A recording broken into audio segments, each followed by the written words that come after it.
এই সূর্য সহস্রাংশ তেজ রাশে জগৎপথে অনুকম্পায় মাং ভক্ত গৃহানার্গং নিধি মোম হতু।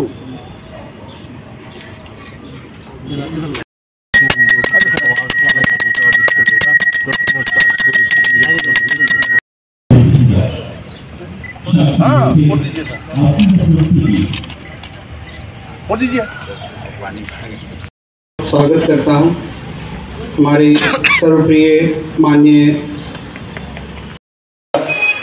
যারা বিশেষ করে এখানে যারা কাজ করেছেন যে কর্মচারীবৃন্দ অফিসিয়াল যারা আছেন তাদের কিন্তু একটা নস্টালজিক একটা ফিলিংস এখানে আসবে। অনেকে হয়তো রিটায়ারমেন্টে চলে গেছেন, হয়তো এখানে কাজ করেছেন, কিন্তু সেটার একটা দিক। আবার আরেক দিকে সাধারণ মানুষও কিন্তু এখানে ছোটোবেলার থেকে দেখে এসছে এই বিল্ডিংকে, তো তাদের কাছেও একটা নস্টালজিক বিষয়। কিন্তু যখন এটা পুরো রেডিমেড হয়ে সামনে তৈরি হওয়ার পরে যখন আসবে সবার সামনে, তখন কিন্তু এগুলো ভুলে যাবে। কারণ ডেলিভারি সিস্টেমের যে সুবিধাগুলো অনেক বেশি সেখানে আসবে। আমি একটা কথা সব জায়গায় আমি বলি যে ত্রিপুরা সরকার সর্বত্র যেভাবে ইনফ্রাস্ট্রাকচার ডেভেলপমেন্টের জন্য কাজ করে যাচ্ছে, সেটা করার আগে যারা ওখানে স্টেক হোল্ডার তাদের সাথে ভালো করে কথা বলে যে কোন জায়গায় এক একটা রুমের কীরকম স্কোয়ার ফিট লাগবে, কোন জায়গায় বাথরুম হবে, টয়লেট হবে, এগুলো আগের থেকে যেন ঠিকঠাক হয়। কোথায় যদি এসি ফিট করতে হয়, ওই ভেঙে আবার এসির লাইন করা আগের থেকে প্ল্যানিং করে ইন্টারনালি, যাতে প্রথম থেকে ওই জায়গায় গ্যাপ রাখা হয়। তো সেই বিষয়গুলো আগের থেকে যদি করা হয়, আদারওয়াইজ কী হয়, আননেসারি এই ঠোকাঠুকিতে বিল্ডিংয়েরও ক্ষতি হয়। তো এইগুলো যেন নজর দেয়। টয়লেটের বিষয়ে যেখানে থাকা দরকার, আদারওয়াইজ দেখা কমন টয়লেট এক জায়গায় গেল অনেক দূরে যেতে হয়। ইচ্ছে করলে আজকাল এত সুন্দর ডিজাইন করা যায় যে অ্যাটাচ টয়লেট করা যায় এবং খুব বেশি একটা জায়গাও নেয় না। তো নিশ্চয়ই এগুলো যারা এই বিষয়গুলো দেখছেন, নিশ্চয়ই ওনারা দেখছেন। অনেক জায়গায় বলি এত সুন্দর রাস্তা এখন হয়েছে যে আমি সব জায়গায় বলি যে রাস্তা শুধু না কনক্রিটের রাস্তা, পিচের রাস্তা নয়, রাস্তা আমাদের রাস্তা দেখায়।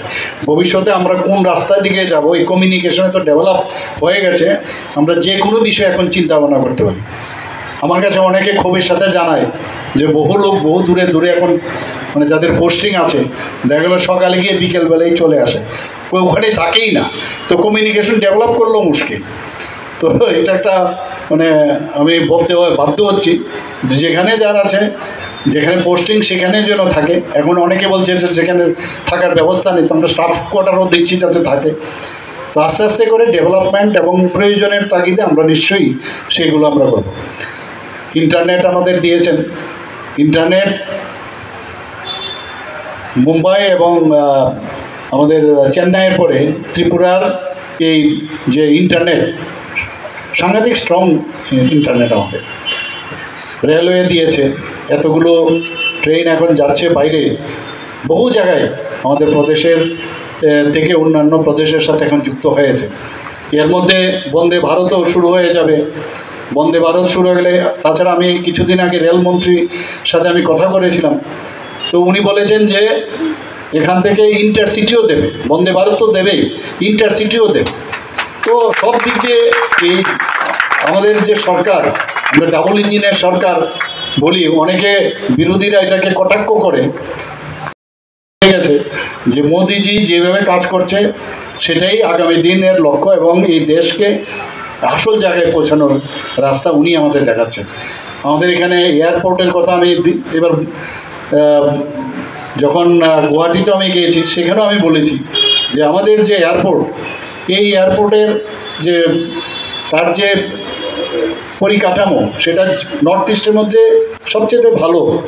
এবং এখানে এতগুলো এখন আমাদের এয়ারক্রাফট আসছে, আগামী দিন আরও বাড়বে। ইন্টারন্যাশনাল এয়ারপোর্ট আমরা নাম দিয়েছি মহারাজা বীর বিক্রম কিশোর মাণিক্য বাহাদুর নামে। তো সেটারও আমরা অলরেডি গ্যাপ ফান্ডিংয়ের জন্য আমরা টাকাও দিয়েছিলাম, কিন্তু বাংলাদেশের বর্তমান অবস্থার কারণে চিটাগাঙ্গে সেটা প্রথম যাওয়ার কথা। তো আমরা বললাম যে ঠিক আছে ওটা হবে, কিন্তু অন্য দেশে যাওয়ার ব্যবস্থা যেন করা হয়, তার জন্য আমি দিল্লিতে গিয়ে দাবি করে এসেছি। একটা কথা বলেন যে 2047 সনে যে বিকশিত ভারতের স্বপ্ন উনি দেখছেন, আমরা চাই যে আমরাও ত্রিপুরা প্রতিটা রাজ্য যদি উন্নয়ন হয় তবেই বিকশিত ভারত হবে। আমরা সেই দিশায় আমরা কাজ করছি। এখানে আমার পূর্ববর্তী বক্তা সেক্রেটারি মহোদয় উনি বলছিলেন যে ওনার ছোটোবেলার ঘটনা, আমরাও কিন্তু তার থেকে বাদ যাই না। একটা IST সার্টিফিকেট লাগুক, একটা SC সার্টিফিকেট লাগুক, একটা মেরিট সার্টিফিকেট লাগুক, তো SDM অফিস কিন্তু একটা বিরাট একটা ভূমিকা পালন করে। এখানে বহু লোক আসে, প্রায় 1000-1500 মানুষ প্রতিদিন SDM অফিসে আসে। তো আমি বলবো যে সুযোগ সুবিধা যেহেতু প্রসারিত হচ্ছে, সাধারণ মানুষের যে তাদের যে ডেলিভারি সিস্টেমের উপর ভরসা সেটা আরও বাড়বে।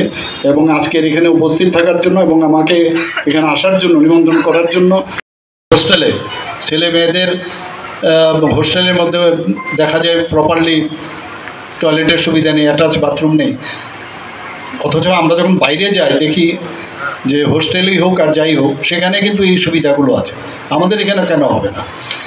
তো এই বিষয়গুলো নিশ্চয়ই আপনারা দেখবেন। আমরা এর মধ্যে আমরা যে ইনফ্রাস্ট্রাকচারের কথা যদি আমরা বলি, ত্রিপুরা সরকার এখানে রাস্তাঘাট নির্মাণ থেকে আরম্ভ করে বিভিন্ন অফিসের, যেটা আমার পূর্ববর্তী বক্তা বলেছেন, শুধু এখানে না, SDM অফিস অন্যান্য জায়গায় সব জায়গায় কাজ কিন্তু চলছে। বিভিন্ন অফিসের নতুন ভবন নির্মাণ, স্টাফ কোয়ার্টারের নির্মাণ, এবং যেখানে সেতু এবং কালভার্ট নির্মাণ, বাজার শেড থেকে আরম্ভ করে সব জায়গায় কাজ চলছে।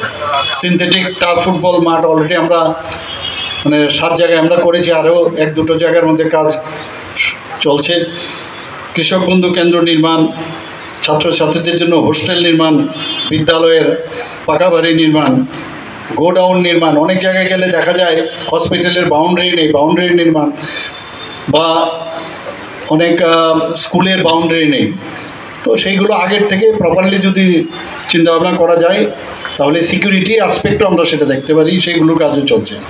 Subscribe to Tripura Info and press the bell icon so that you never miss any latest updates and news on Tripura.